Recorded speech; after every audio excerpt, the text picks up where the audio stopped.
直に白状しろ。てめえ女房とやりやがったろ。いや、生きち脱げよ。脱がねえと。 실화를 바탕으로 만들어진 감각의 제국입니다. 며칠 전부터 고급 요정에서 일하게 된 사단은 사장 부부의 은밀한 모습을 훔쳐보고 남편이었던 키치에게 호감을 가지게 됩니다. 歌なんか歌ってんじゃないよ。ここは堅い料理屋なんだからね。自堕落な仕事してもね楽じゃないんだよ。 아직은 일에 능숙하지 못해 잦은 실수들을 조금하자 똑바로 일하라는 말에 욱하는 성격이었던 그녀는 그대로 달려들었고 한창 싸움을 하고 있던 그때 사장이 들어오는데 너는 처음 본 얼굴인데 누구냐고 묻고는 아무 대답도 하지 않자 이름이 뭐냐고 묻게 되죠. サダです。安倍サダ。 때맞춰서 잘 오셨다면서 보통 미친 게 아닌 것 같다고 했고 사장은 한참을 뚫어져라 쳐다보더니 아주 예쁘게 생겼다며 이 손은 칼보단 다른 게 더 잘 어울리겠다고 하는데요. いい景色だな。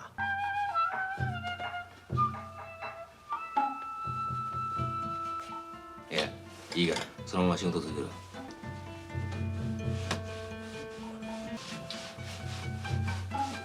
いい子しつけしてるな。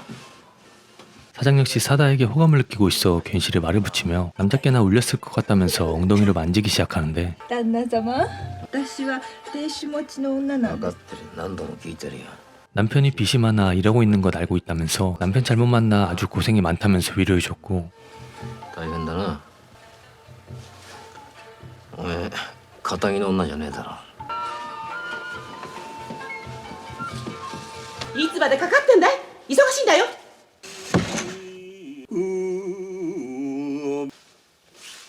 旦那様、今日はお一人ですか。 남자는 사다를 불러 적극적으로 호감을 표했고 그런 그에게 호감이 커진 그녀는 함께 뜨거운 시간을 보내며 부인 몰래 애정행각을 하면서 둘은 사랑을 키워나갔습니다. 하지만 얼마 지나지 않아 부인은 눈치를 채게 되었고 둘은 이미 멈출 수 없는 사이가 돼 몰래 살림을 차리게 되는데 構えしねえよ。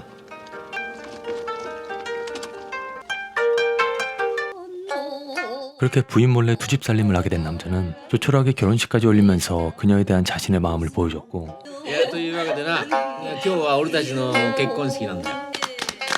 そうくお前震えてるじゃないか。どうした？だって本当に震えが来ちゃったんだよ。 둘은 첫날 밤을 보내게 되면서 원 없이 관계를 맺었는데 골아떨어진 남자와는 다르게 사단은 계속해서 관계를 요구하죠. 何がおかしいのさ。 이 정도로 성욕이 강할 줄은 몰랐다며 농담 삼아 얘기했고 お休みがもらえねえんだなってさ、そう思ってたんだよ。そうだよ。 며칠 지나면 수그러들 줄 알았던 그녀의 욕구는 날이 갈수록 더 폭발하며 때와 장소마저 가리지 않았는데요. ここでしてくれなきゃ。やだ。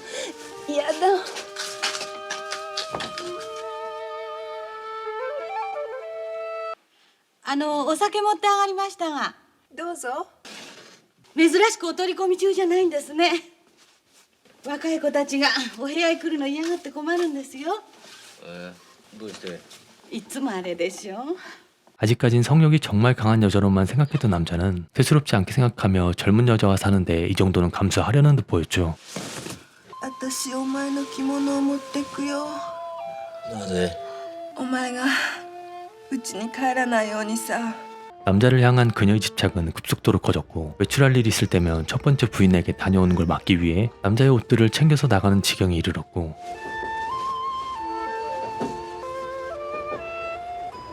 급기야 남자의 채찍까지 맡으면서 끊임없이 욕구를 채우려 합니다.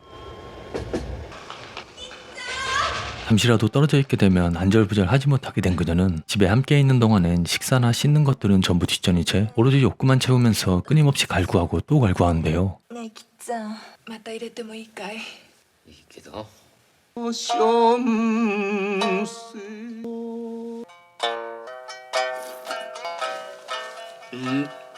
めん。 마치 중독된 것처럼 무서울 정도로 집착하게 된 그녀였고 남자의 물건을 잘라 첫 번째 부인과 못하게 하겠다면서 장난인 것처럼 얘기하며 남자를 협박하기 시작하는데 これを切ったらおめえもできなくなるじゃねえか。だからさ。お前ちょっとこの物騒なもんどかしてくれよ。危ないっしょね。 남자의 목에 흉기를 들이대며 아내와는 하지 않을 거냐고 묻자 ねえよ。しませんと言え。しません。 만약에 약속을 어기고 관계를 가지면 죽여도 좋다고 동의했고 얼마 뒤 첫 번째 아내에게 가서 며칠을 지내다 오게 되자 あんた泥棒じゃないだろうね。酔っ払いのいたずらだろう。 가만히 있을 수 없었던 그녀는 늦은 밤 남자의 집에 찾아가 마치 경고라도 하듯이 장독대를 깨버리며 남자를 압박했고 おいよ。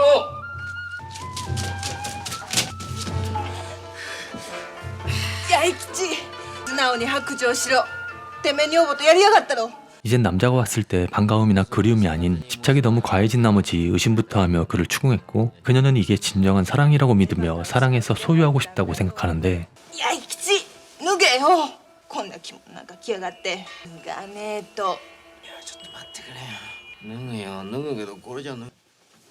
お調子持ってきました。あいよ。こっち持ってきとくれよ。私たちはつながってるんだからね。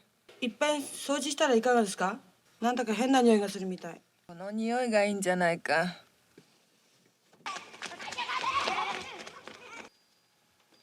ずいぶん早かったな。じい、どこ行ってやがったんだい。お前がいないから掃除されちまったじゃないか。 잠시라도 남자가 안 보이면 어디 갔었냐고 추궁하기 시작해 남자는 잠시 산책이라도 나가고 싶으면 목숨을 걸어야 했죠. じゃなんか。俺の反りたての襟足が大好きだって言ったじゃねえか。ああ。 잘라서 소유하고 싶다는 끔찍한 말을 했고 이젠 관계를 할 때마저 조금씩 요구하는 것들이 강력해졌고 서로의 목을 조르거나 신체를 결박하고 때리기까지 하며 밤낮을 가리지 않고 시도 때도 없이 요구해 남자는 점점 더 지쳐가고 있었는데 苦しいのかい。眠るから見ててくれ。俺が寝たらまた閉めるんだろう。うん。閉めてほしいか。閉めるんだろうな。中途やめんなよな。後が苦しいから。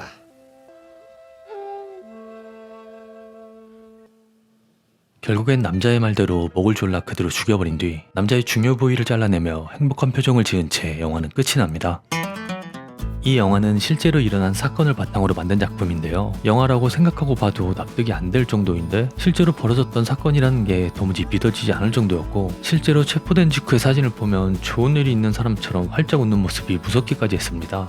그와 영원히 함께하고 싶었고 누구도 그를 건드리지 못하게 하려고 죽였다고 진술했고 법정에선 정신병 판정으로 6년을 살았다고 합니다. 영화를 보신 분들은 아시겠지만 수위가 말하기 어려울 정도로 너무 노골적이어서 전부 편집하다 보니 영상이 굉장히 짧아졌는데요. 노출신이 문제가 되긴 하지만 좋은 영화라는 평도 많고 상도 받았다기에 기대하면서 봤는데 저 같은 일반인 기준에선 그냥 야동 정도로밖에 안 보였으며 표현 방식이 너무 노골적이고 과한 부분이 많아서 솔직히 추천해드릴 만한 영화는 아닌 것 같습니다. 오늘 소개해드린 영화는 감각의 제국이었고요. 지금까지 후구였습니다. 끝까지 시청해주셔서 정말 감사합니다.